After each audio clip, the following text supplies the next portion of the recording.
when I began, everything was, for lack of a better word, a manual process, down to the point of my first job. There was a rotary phone, a pencil, and a pad. And there you go. There's your office. But the Mhm. bigger problem was that I saw right from the get-go, and this is going back, into the mid to late 80s, there was nothing written down. Everything was sort of through this historical knowledge of the incumbents that had survived for, 20, 30 years, because people didn't leave. They stayed forever. They keep telling us that it's all over for HR. The age of AI is upon us, and that means HR should be prepared to be decimated. We reject that message. The future of HR won't be handed to us. Instead, it'll be defined by those ready to experiment, adopt, and adapt. Future Proof HR invites these builders to share what they're trying, how it's going, what they've learned, and what's next. We are committed to arming HR with the AI insights to not just survive, but to thrive.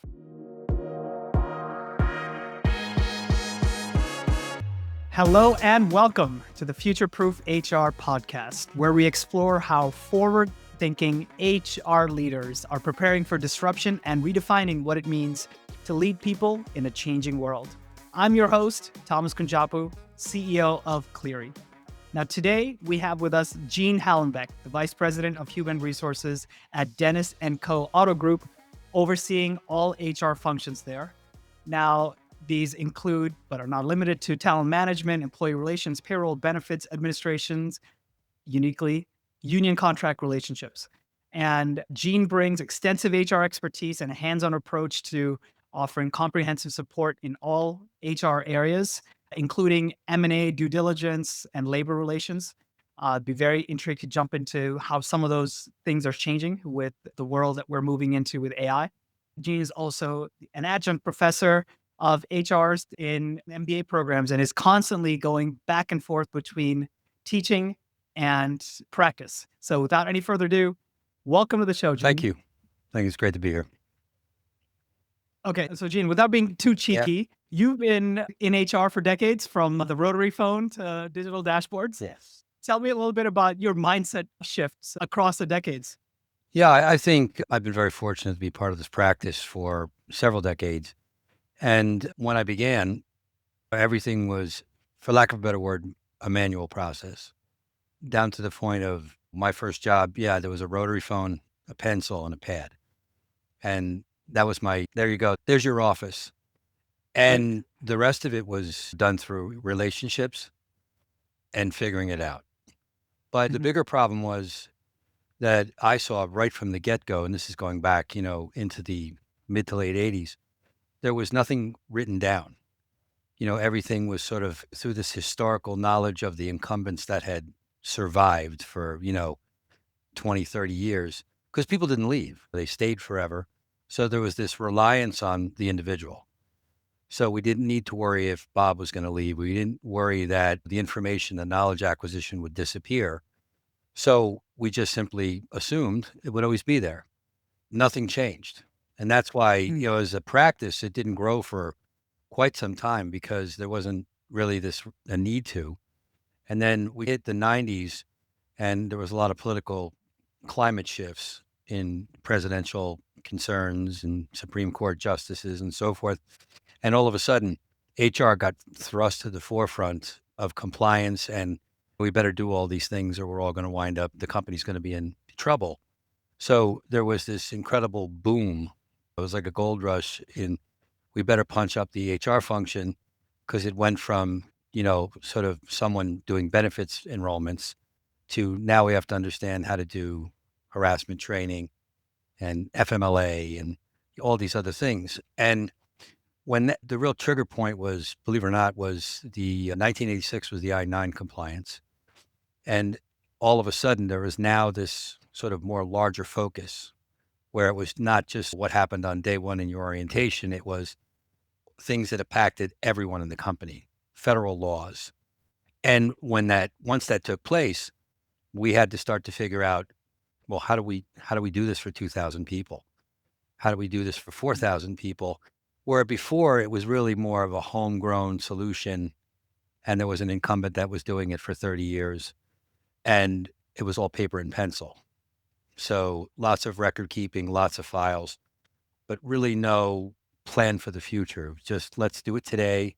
It's in the cabinet somewhere. And then when the shift happened, that really is, excuse me, was the beginning of all of a sudden HR having people noticed that we were in the building.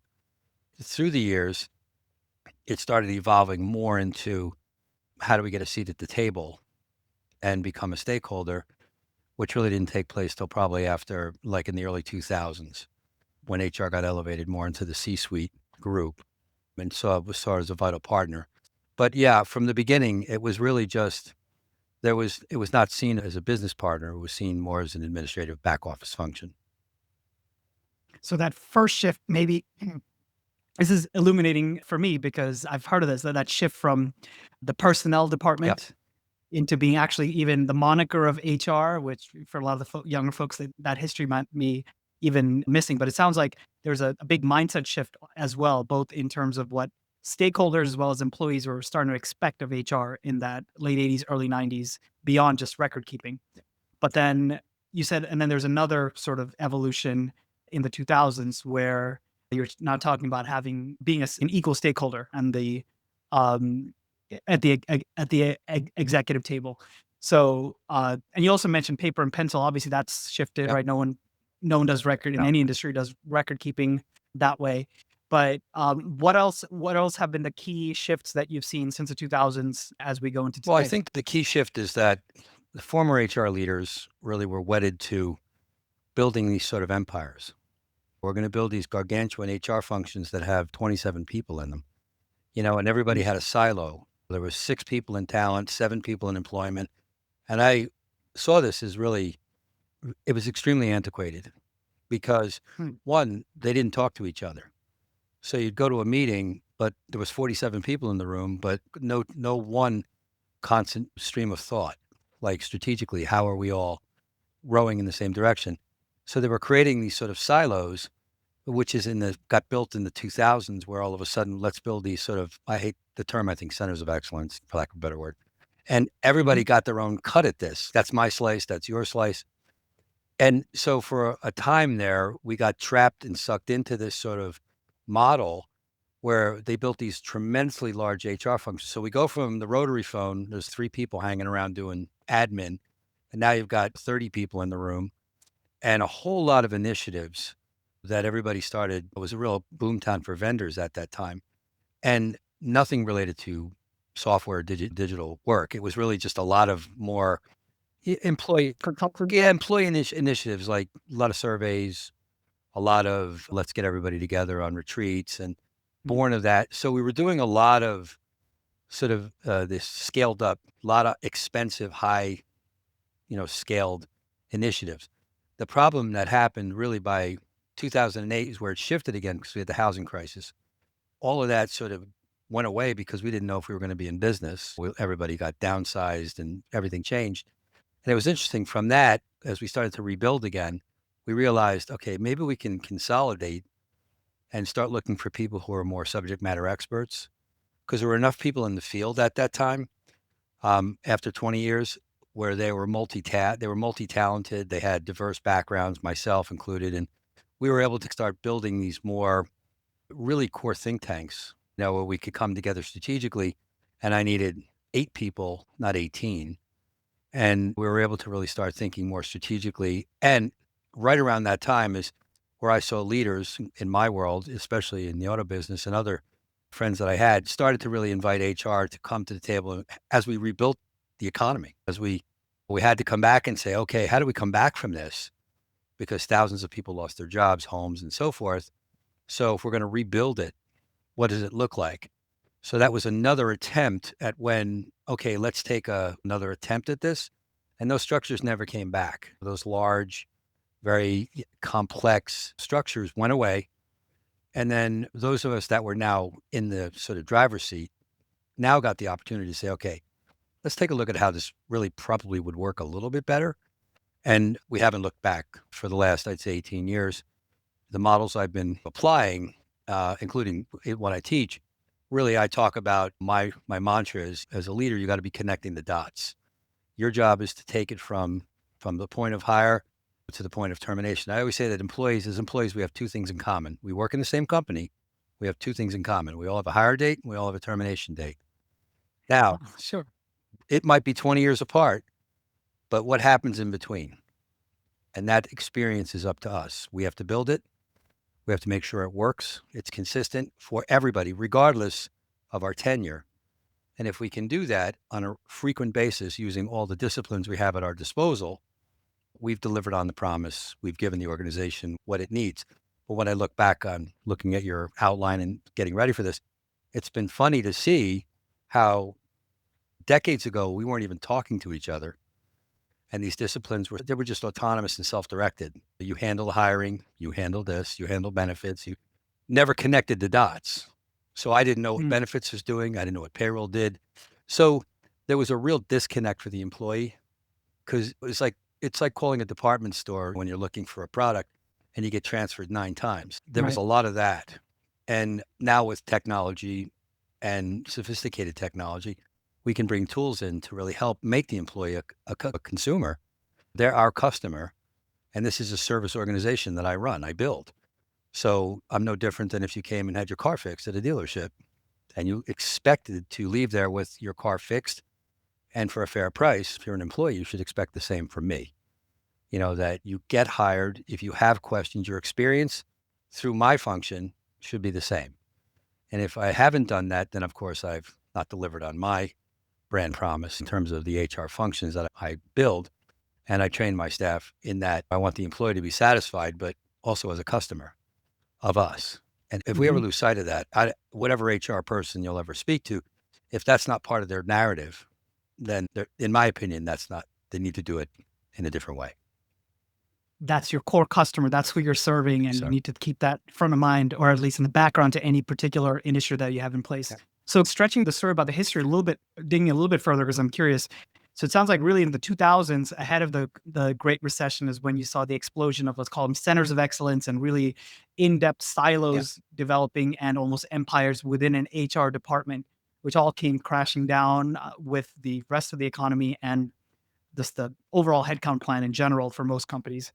And then it kind of got rebuilt in the 2010s with, I guess, more integrated yeah, functions. And yet I have seen large talent acquisition groups and talent sure, management and L&D, and then you start to add in things like DEI, sure, and you can add B into that as another lever, and expand it a bit, and especially going into the COVID era with basically being on the plate of the HR team, remote policies, sure, vaccination yeah. policies, other types of governance things that are coming into play. So how did that evolve? Because clearly there's been pretty big shifts pre-COVID and post-COVID in a lot of organizations, and at least in what HR is expected of it. Yeah, I think we saw in the last 5 years when COVID happened and then post-COVID. Yeah, I think right now some of the HR leaders, you got a little bit of a struggle here because organizations, I think, are stuck. Look at from HR I also talk about generational issues such that right now we have in the workforce 5 generations still with us, from senior Mhm. citizens all the way up to Gen Z and everybody in between. And we're trying to accommodate and develop policies around work-life balance, remote work, hybrids. So yeah, Mhm. HR is now being challenged with, okay, how do we create high engagement? And it's the number one question.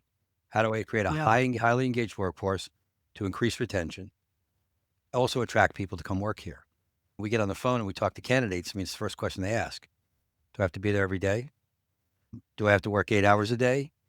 What are the hours? It's this and this. Oh, are you flexible? So these things are now new in our space, and we're being challenged with handbook policies, post-COVID scenarios. Like you said, people still not ready to come back, companies making decisions where you have to come back.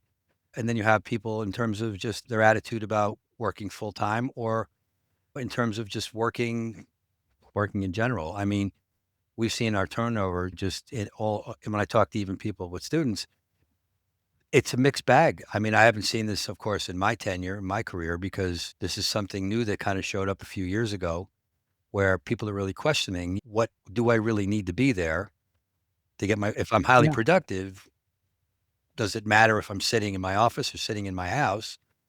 or remote somewhere else?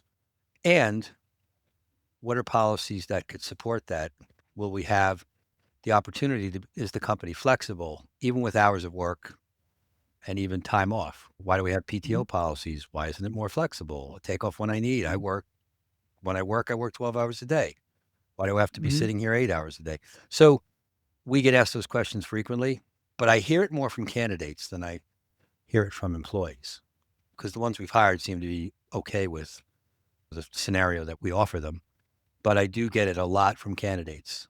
You know, And you're talking specifically about the new generation of yeah, candidates, we meaning see, like yeah, the young. yeah. I would say I'd say people that are in the workforce longer may be accustomed to, they've adapted to the different needs or requirements. Right. And those that are entering the workforce or relatively new to the workforce have seen others getting or receiving more flexibility, or organizations being more flexible. These are very common questions that we get asked. It usually comes up as the first or second thing they ask. And we've disqualified many as a result of that. No, Right. I only want to work X hours, scenario, time, and so forth. And I respect it. I mean, people have a right to do whatever they feel is good, right for them. The hard point is, right, when you have a CEO or C-suite saying, I want highly engaged, highly productive, available. It's okay. So you have this long list over here, and I'm trying to match that up. Some days you feel like you're 100 miles apart. I respect, of course. I work for C-suite, and we want to make sure we give them what they need. But my talent team is, challenged with. I feel like sometimes we're on the back of a fishing boat, and you got a line in the water. And you feel like you got a hook, you got a bite, and then they didn't. Nope, lost it. Some days just feel like that. But there is a shift in this, and I think companies and organizations in the future, I think this is going to have to be a very strong, very, very important strategic discussion that they're going to need to have. Because I also see everybody kind of digging in. Recently, you can see, you see on the internet, everybody's, heck no, they got to come back. We require that they come back. Meanwhile, I see Mhm. commercial real estate for sale signs everywhere because, right, Right. is that really is that really needed? I mean, I can say this after all these years.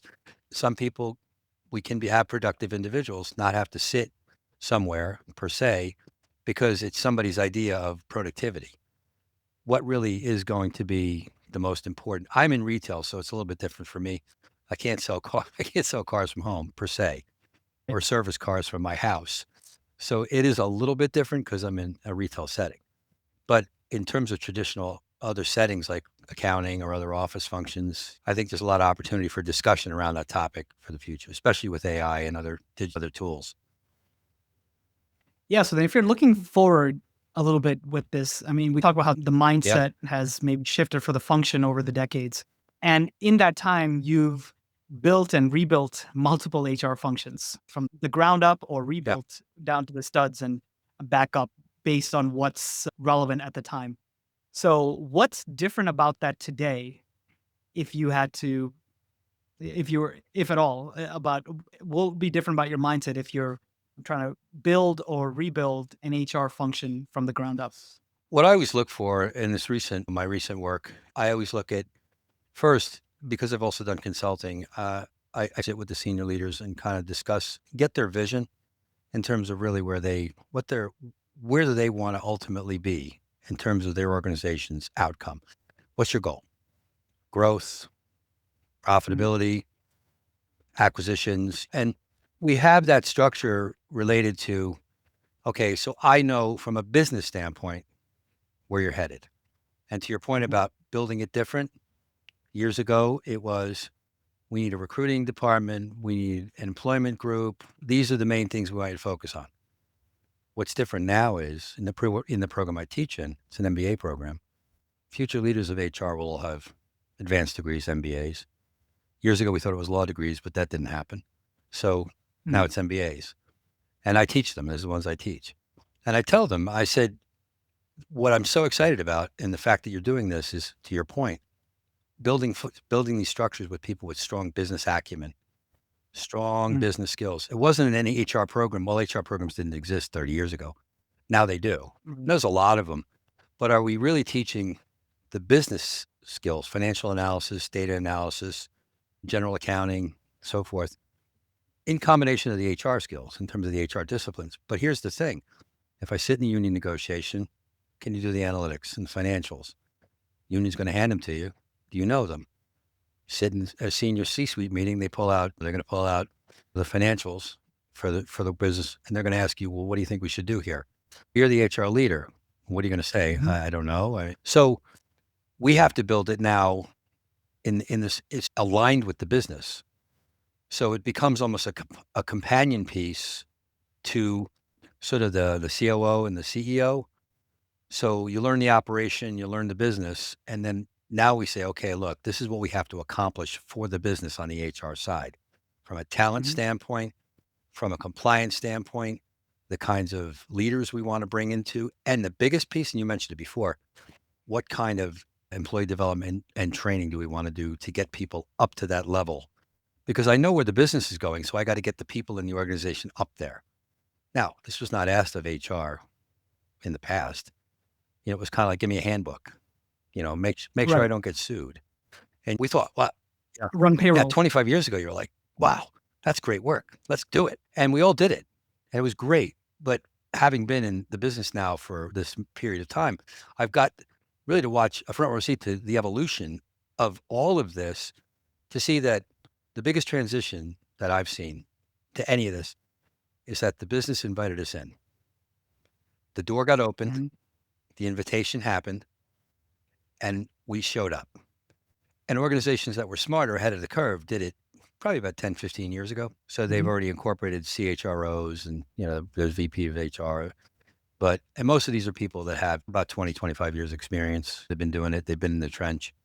So you've got this really sweet spot that some organizations have just really hooked into, while other organizations are still, I think, haven't adapted to that.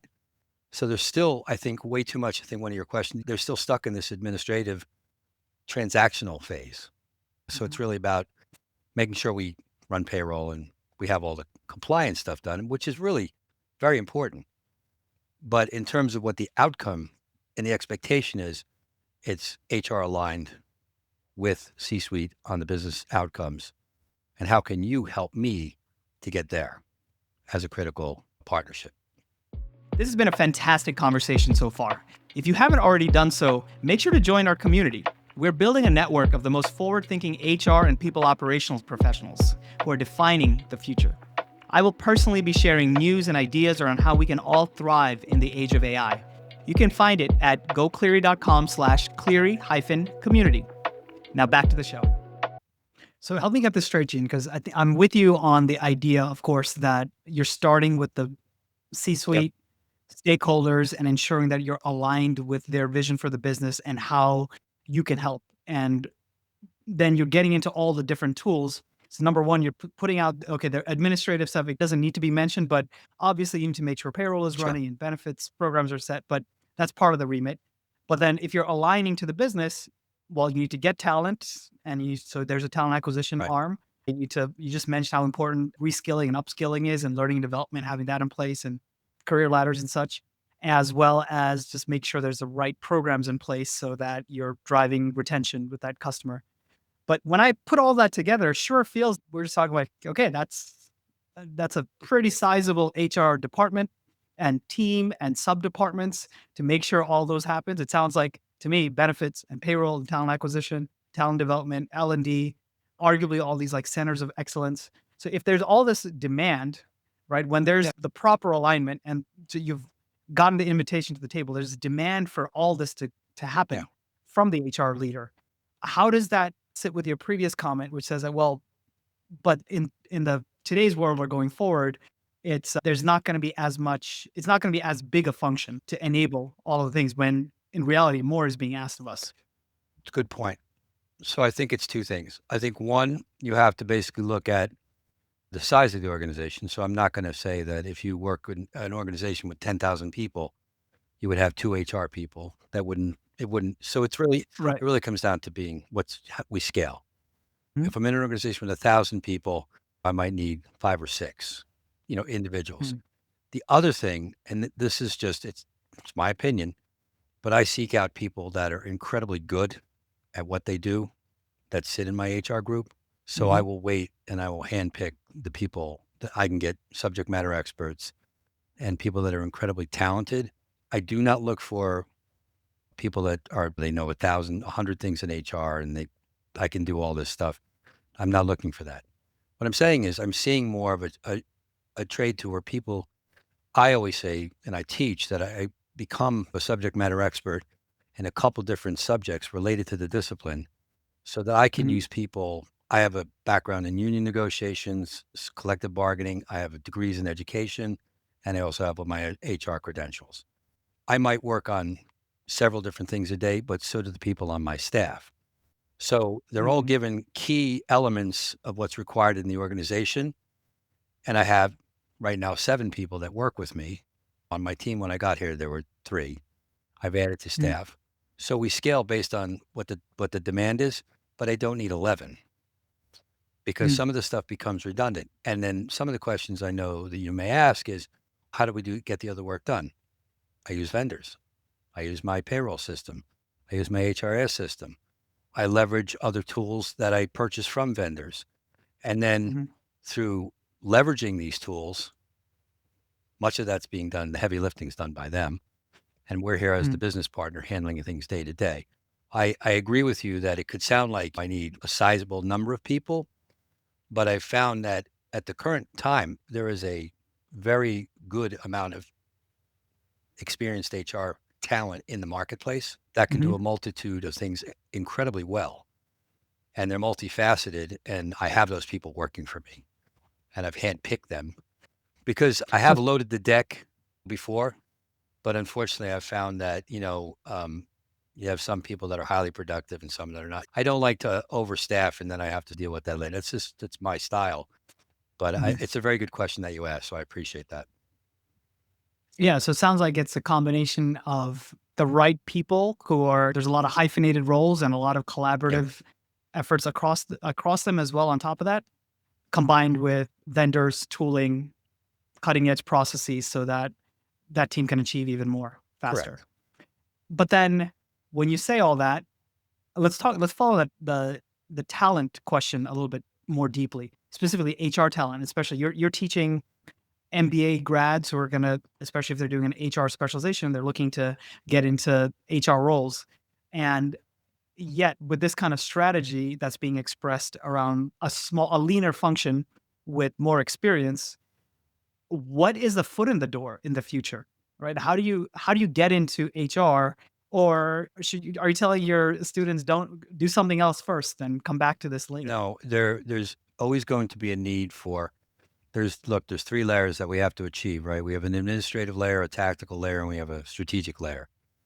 I'm not expecting a student to come out of college and be running. They're going to be in the strategy function. They're not going to be sitting, Mhm. but they're always going to be administrative work that needs to get done. All of us had to make the phone calls, make the copies, sit in the trenches, arrange meetings. So there is still, I have 2 administrators here working with me. Both of them are junior, right from college, and they are learning the business. They're learning the function. So I tell my students, depending on where they're at, some come to an MBA program already have experience, a little bit different. Right. So if I have somebody that has no experience, they'll typically ask me where to begin. And I said, look, there's the 2 areas I've seen throughout my career. It's been, including myself, is either you get a position as an HR coordinator, administrator. You're basically in here doing work to assist from an administrative level, which is like your Mhm. first gate.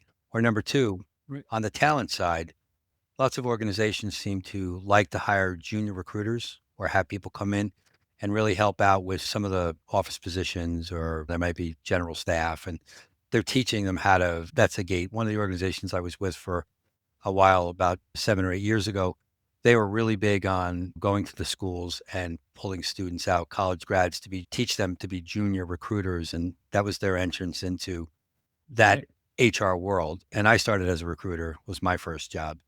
That's how I got my sort of foot in the door. We do talk about that a lot when I'm lecturing. I do say that the good news is there's always opportunity. I said, but if you're shooting for, like, you want to become a manager, first, or you have some sort of someone's told you it's try to set expectations so I can also help them, because a lot of students will reach out to me and review resumes, give them coaching, talk to them. It's part of what I do. Mhm. And they found that that's very helpful because I'll share with them sort of what to expect. especially if you're talking with organizations and when they're giving you input about what they're looking for, so that you're not asking for a six-figure salary and they want an administrator. So it helps them, and many of them have gone on to get jobs and they seem to be doing well. So I'm always pleased to hear that. Like projecting ahead, because I like your model of the three Yep. layers, right? Almost administrative, tactical, strategic. Is it possible that the administrative and tactical layers are going to get more intertwined and even in a beginner role, generally speaking, because there's more and more powerful tools that can make a lot of the administrative efforts move towards the background, where even you're out of an internship, your first role, you're expected to do more than what, someone was doing a decade ago. Yeah, I think that's definitely a great way to look at it. We still see that it's here. We're still seeing, I mean, I dealt with a vendor. I just got rid of something. I went to using AI, got rid of brought in another tool because I had a vendor that only accepted termination paperwork for a benefit we had on Mhm. paper, like you had to scan and send it. And I said, we terminate so many people a week, X number. And they're like, we only want paper. And I'm like, oh, do you have a fax machine too? I'm like, what are we? So we're Yeah. still dealing with and this is catching up to itself. But I agree with you. The only caveat I would put in there where I think there's a little bit of still a disconnect is that the complexity of HR, one of the things that has changed over the last couple of decades is that, and I say this to all of my students and my team, the work we're doing is morphing to your point, but some of the stuff is becoming extremely complex.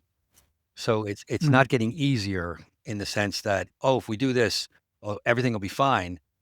Uh, So if you have people that are a little more junior, they could get swept up into things that are just they're in over their head or they don't Mm. understand completely. So it's convenient, but at the same time, you got to be careful that you don't realize that you now missed a couple steps or caused a different compliance issue. So I think I'm glad or I'm happy what you're saying. It is happening.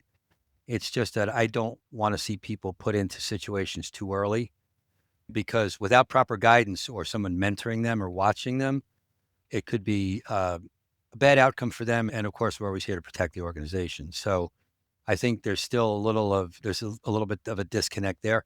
And don't get me wrong, I've had plenty of people I've spoken to over the last couple of years, unfortunately, have been put into situations that, Right. way over their head.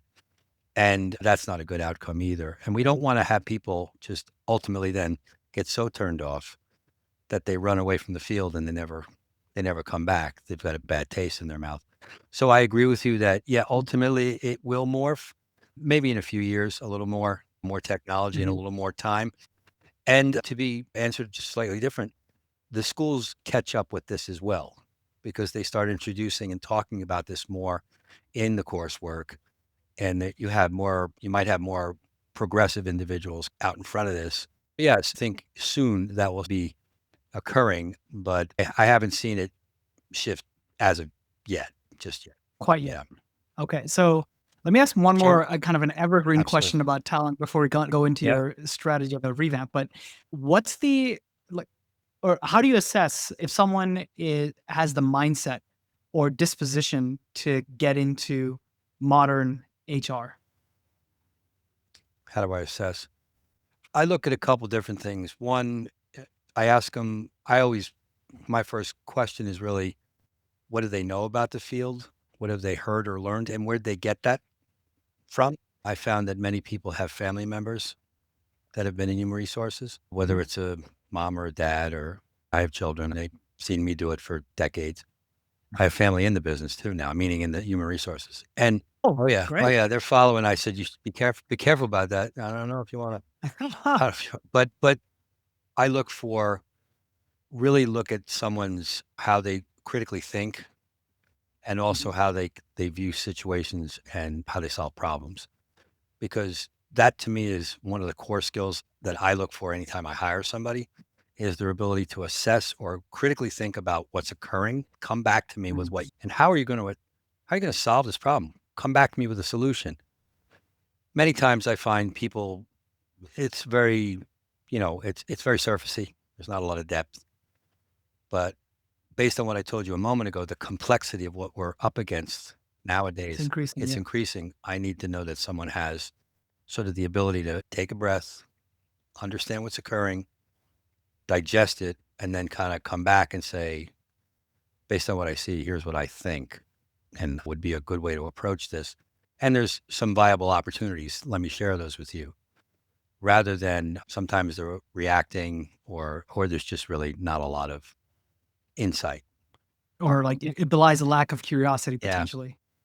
So let me ask Yeah. you, going back Sure. to away from the professorial and Sure. talent pipeline side of things, from a leadership Hmm. perspective, as a CHRO, if we're talking to a CHRO who is new at a new company and is looking to get going, or it feels like they're at a crossroads because the business is at a crossroads and they need to reset their function. You've told me earlier about your a little bit of a tried and true approach that you have, right? As when you go in to a new organization with your war room, the C-suite buy-in and the war room, and Yeah. maybe I don't know, is it 90 days, 100 days? Yeah. But could you tell us a little bit more about your approach there Sure. when you're trying to re-baseline a whole organization? Yeah. Usually what I do is I go in and I always meet. One of the things that I've always done, especially with CROs, CEOs, COOs, is when I meet with them, the first thing I'll always tell them is that I'm not an employee. I'm here to help. My job is to help you do your job better through the services we can provide. In order to do Mhm. that, I need to know a couple of things. We sit down, I get their strategy, the vision, and then I tell them, you see behind me, I use flip charts. I'm a big fan of my flip charts. And I tell them, look, we're going to chunk this. And I said, you're going to see a couple things happen. One, I'm always going to show you progress so that you know that anything that we've agreed to, which are outlines we develop right from that meeting, and I'll give them a 100-day update. And then I chart the 100 days, and my staff is part of that. They know exactly what Mhm. they need to do in that first 100 days. Now, all kidding with this assignment here, next week is my second 100-day block in Okay. this assignment I'm in now. And we have achieved actually more than we have promised and we're delivering on. But I basically tell the C-suite that I see my role as an internal consultant. I see my team as an add value, and that we basically will always give you a list of things or items that we're fixing or addressing or rebuilding, and every step you're involved. So you can give us feedback, you can give us input, you could redirect us, but at the same time, I'm always going to show you how it's connected back to what you're trying to do. So there's never really a disconnect of why would you do that? So when one of your questions, about budgets or how do you ask for more money, or there isn't really an ask. This is really needed in order for me to do this, which we agreed to when we started. So we basically, and the war room concept, the flip charts are always up in my office. These are just a few examples, but I will wallpaper this room and other rooms. And we take those charts and we go from room to room. And when I do meetings, I bring them in with me and people chuckle. They're like, what's this guy doing with the flip charts? But I'll always say to them, this is, Flip chart yeah, king. yeah, it's the war room. And I said, but they're on the door on the outside of the office too. But the idea is that it's always with us. It's always in front of us. We never lose sight of it because you can have 1,000 emails and never see it again. Or I can have a flip chart staring me in my face. There's 5 of them in front of me on the wall adjacent to this desk. And these are things that I have to do over the next 30 days as part of the next block of 100. But I take from that and then provide biweekly updates to the C-suite. And from that, in the last 6 months, I've been able to ask for additional tools, resources, staff. But it's never been the stop and start. It's been, here was the plan at the beginning, and we're on course. So anything that I'm asking of you is part of the original plan. And this is just, I'm providing you an update. Mm. You people say, okay. And sometimes there's a pushback or questions, but we're always able to refer it back to where we started with a reference that we're here to help. We're here to basically help you achieve the goals that you want. But I'll also say there's a little bit of a trap door here you got to be careful about. I'll Mm. also tell them what I can't do. And I think that's a trap door for some HR functions. where, it's really nice to get, it's like a deli counter. It's really great to get all the orders. Oh yeah, sure. 300 sandwiches, no problem. And then I can only make 100. And now we've Mm. really dropped the ball. We look terrible in the eyes of the senior leadership. So we don't, my staff knows, we don't overpromise. Never. And number two, if we don't know what it is or how to do it, we'll be transparent because it's our worst day and it's really a bad look to say, oh, sure, we can do that because somebody brought it to our attention. And it's not in our bandwidth. It's not in our, it doesn't belong here.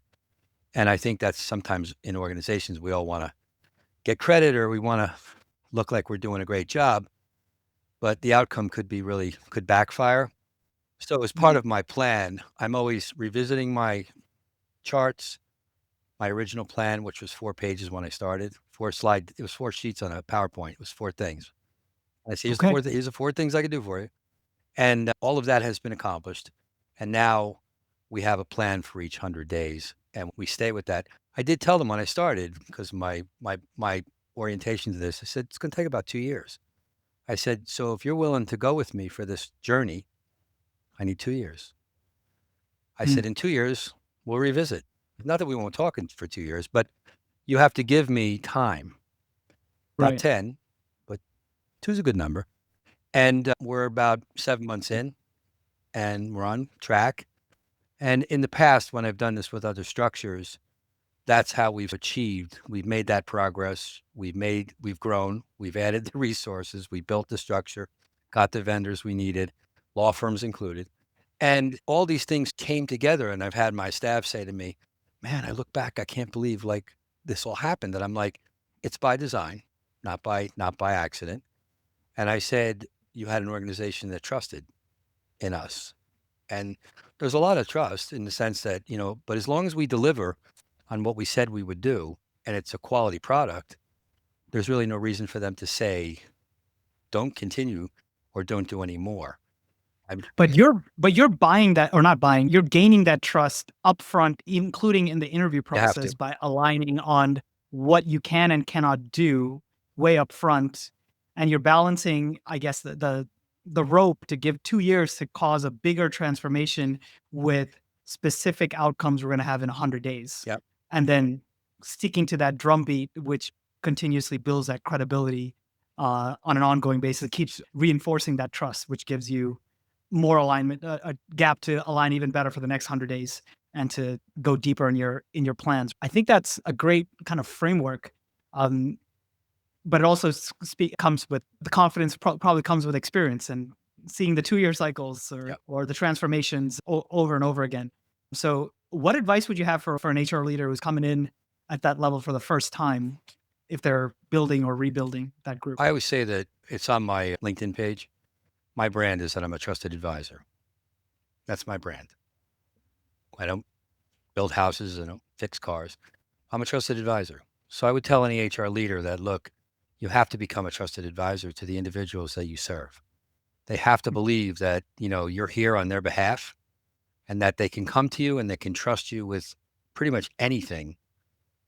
And through you, you will then delegate to your staff to deliver and get those other things done, whether it's hiring, terminations, et cetera, acquisitions and so forth. They need to know that's the goal. There's two goals. One is trusted advisor. And the other one I always joke about is that you have to get a seat at the table, right? And if you get a seat at the table, okay, and you're a trusted advisor, you're now sitting in a very, very important space in the organization because they're going to come to you. You wear the suit, and now they know you're there. You've earned it. The tougher Mhm. part is keeping the seat and the trust. Oh, I would tell a new leader the same thing. It's not assumed that you will always have it because you right. have to earn it every day. And your staff needs to know that you earn it, not monthly, not quarterly. It's every day, because you mentioned that rope. We walk the rope every day. And some days today was a good day. It was relatively quiet, the holiday, people are going on vacation. So the Mhm. phones aren't blowing up and everybody's in a good mood because it's Labor Day. But then there's the other days when, you feel like the building's on fire and Right. everybody's really at their wits' end, and we get through it. But it's every day, the consistency of that. And when you set the table with as a new leader, and you set the table about how do you look at the next couple of years in your structure, what do you seek to accomplish, and you deliver that to your staff, it really helps to give them a visual of, okay, we're all working together. We're working towards something. And it's not just a job. It's not just getting through it. We're actually building something. And there's going to Mhm. be good days and bad days. There's going to be great days too. But amidst that, we have to make sure that every day we revisit what we're doing and we stay the course. And if we do that, yeah, we're going to look back a couple years from now and we're going to celebrate. And, but guess what? Then we'll start the next 2 years if we're lucky and we get the organization's flourishing. I hope so. Or sometimes it's a consulting assignment and the assignment's up and it was great. And you move on to the next client. But either Mhm. way, there has to be an established, I would tell any leader that just, if you can put those things in place and have that frame of mind, Mm. you'll get the respect from leadership. And then to your point, you'll earn that trust every day and it'll continue to grow over time.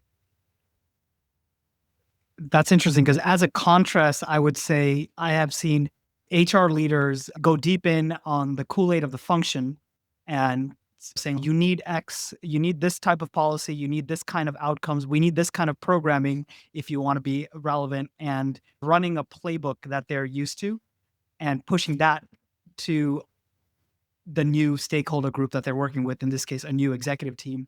And that's when you sometimes get the in private conversations when you're evaluating what's going on, you hear leadership say, well, oh, that's an HR thing. That don't worry about that. That's not, we're not really doing that. Or that's, yeah, that's just their thing. It's not our thing. And this approach completely, if applied, just that would never ever come into the picture. And maybe going back to the budget and the fight and the tension question, maybe that happens because of that fundamental misalignment, right? Yeah.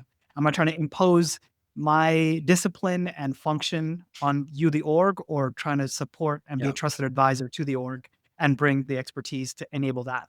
Yeah. If you think of it really more holistically, right? It's like being a doctor.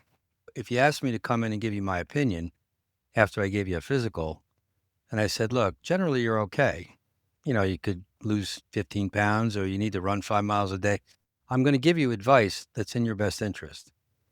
So now you have a choice to decide what you want to do with that.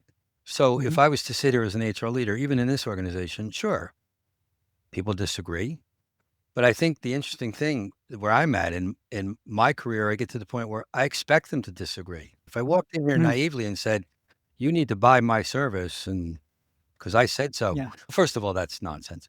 Number two, I don't purport or walk around here with some badge on that says, I'm the expert and you need to listen to me. I Mm. basically appeal to common sense and in what's the best interest of what their expectation is for their organization, like they're running the organization. So what's important to you and what's really in the best interest of the organization. So if I recommend a policy, because we have a problem with something, what's the big thing everybody's worried about these days, right? With background checks and drugs and things of these natures. These are tough subjects, right? We'll do the research. We'll provide basically a common sense approach, but you have to give them time to think and digest it. But to your point, if we start ramming this stuff down in people's brains, just you need to, like the language, you must, you have to, it's mandatory. I do that with employees. See how far you get in emails. Two people respond Right. out of 200 because Right. they just shut, click, I'm not listening to you. But that's why even in my role, I still go to stores. I still go on site. I still make sure that they see me. I'm visible because I don't want to Mhm. be a ghost. Who's that guy in HR? Is this, we heard we got a new guy. Who's he? Then Mm. so you have to, you work with the folks, you make sure that they understand that I'm a person, I'm an employee too. This stuff Right. affects me. But yeah, I've learned over many years that, and my team knows that we have to have a handbook because it's important to have a handbook. It's part of what we need. If I go out to a location and beat them over the head with it and start mandating everything, the likelihood of the success of it, rather than understanding that it's an important document for their benefit and mine, it's all about that understanding. Look, it's not a Mm. perfect system because you're always going to have some leaders that, are they've either had, to your point, they've either had a negative experience with HR where it's Right. been just a dictate and they just see it. They've had leaders that have come in and said, you better or else. Or they've had groups that have just been laid down. It's just, they had no influence over anything. And so nobody knew who they were. When you see those things occurring and you start to also work in organizations where you do start to have some success, you find that, well, again, one, they're employees too, they're people too. Yes, they have the title and power and influence, but at the same time, they don't want to make bad decisions either. So help them make better decisions. Show them that they can trust you. And then the conversation shifts because it's not, oh, like you said, HR is the black hat or the hammer or all of these other silly things you hear people say about human resources. And if it weren't true, I wouldn't be here 4 decades later. I've been very fortunate to just work with some tremendous leaders that just, over the last several decades they figured it out. They see how Mm. important the employees really are, a critical asset to the organization. Can't do it without them. So let's figure out a way to make it a better experience for them. And human resources can be, like I said, a critical business partner to that. But you got to have leadership that understands that can deliver that rather than just programs. Thank you for sharing some of these nuggets from these 4 decades of experience, Gene. It's been fascinating kind of talking to you about high level trends and how Yeah. the function itself has changed over this time and where you see it headed, and the center of excellence concept and empire building to a more integrated approach that seems to be winning the day. And most of all, the posture, right? To the right relationship as an HR leader to have with the executive team, being that trusted advisor. And there's nothing almost more sacred than that. If you can get to that relationship, a lot of these other questions that folks worry themselves over, having a seat at the table, getting this program or that program, or getting budget for X, all of that starts to take care of itself downstream from that alignment up front. So thank you so much for this, as I'm sure HR leaders and practitioners will find this useful as they think about how they can apply to their own function and organizations to future proof their own orgs, which is what we're all about here. And so, for everyone following along back at home, this has been another episode of Future Proof HR. Thank you so much once again, Gene, for sharing your years of experience and wisdom here. And best of luck out there as you keep building great future proof Thank organizations. you. Bye Bye now. now. Thank you. Thanks for joining us on this episode of Future Proof HR. If you like the discussion, make sure you leave us a 5-star review on the platform you're listening to or watching us on. Or share this with a friend or colleague who may find value in the message. See you next time as we keep our pulse on how we can all thrive in the age of AI. Hey, it's Thomas again. One quick question before you go. Are you and your HR team tired of answering the same employee questions again and again in Slack? If yes, our Cleary AI-powered Slack bot is here to help. It takes routine employee requests and answers it automatically while freeing up time for you to take on more important tasks. At the same time, it automatically builds up an HR knowledge base as you go. It's quick to set up, works right in Slack, and you can try it for free. Just head on over to gocleary.com/HR-chatbot to install it. It's again, gocleary.com/HR-chatbot. Thanks again.